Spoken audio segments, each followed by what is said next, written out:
Siamo a Piubega, in provincia di Mantova, facciamo parte del gruppo CM dove alleviamo suini per il consorzio del prosciutto di Parma.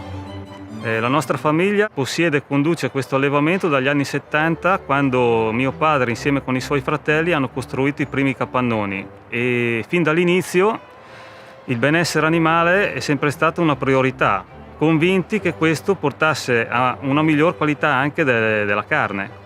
Un esempio concreto di benessere è stato quando nel 1986 la nostra azienda ha voluto modificare l'impianto di ventilazione della sala parto abbinandolo a un sistema di pompa di calore ad acqua. Questo sistema funziona con un ricircolo d'acqua che ci permette di recuperare il calore degli animali d'inverno e, invertendo il ciclo, di raffrescare gli stessi ambienti d'estate. Questo sistema ci permette di risparmiare oltre il 90% di gasolio per il riscaldamento, nel pieno rispetto dell'ambiente e del benessere animale.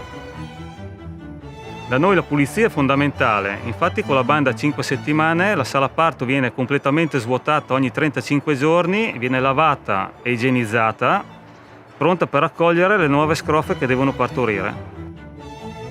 Nel 2003 abbiamo deciso di ammodernare la sala parto e durante questa ristrutturazione abbiamo deciso di installare un impianto audio di filodiffusione di musica 24 ore su 24 all'interno della sala parto.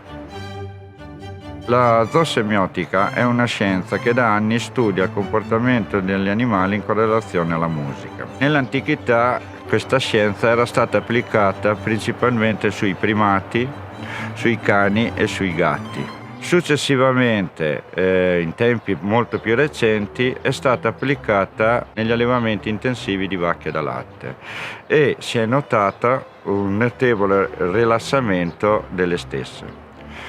Noi qua abbiamo provato ad applicare questa tecnica alla suinicoltura. Abbiamo notato che le scrofe, tenendole con un suono costante in sottofondo, rimangono molto più rilassate e meno soggette a innervosirsi quando che sentono rumori improvvisi o sconosciuti. La parte dell'allevamento in cui abbiamo applicato questa tecnica è stata le sale parto e abbiamo fatto anche un esperimento per avere conferma del valore di quello che facevamo. Abbiamo diviso e messo la musica solo nelle sale parto di destra, mentre nelle sale parto di sinistra non l'abbiamo applicata. Dati alla mano ci siamo ritrovati con una mortalità quasi del 50% inferiore dove avevamo la musica. Siamo passati quindi da un 9-10% sulle sale senza musica a un 4-4,5% nelle altre. Per permettere agli animali di essere più rilassati abbiamo deciso di creare una playlist esclusivamente di musica classica, Bach, Beethoven, Mozart, Vivaldi e altri artisti. A distanza di anni possiamo dire che l'esperimento è pienamente riuscito e anche grazie a Mozart nei nostri allevamenti c'è più benessere.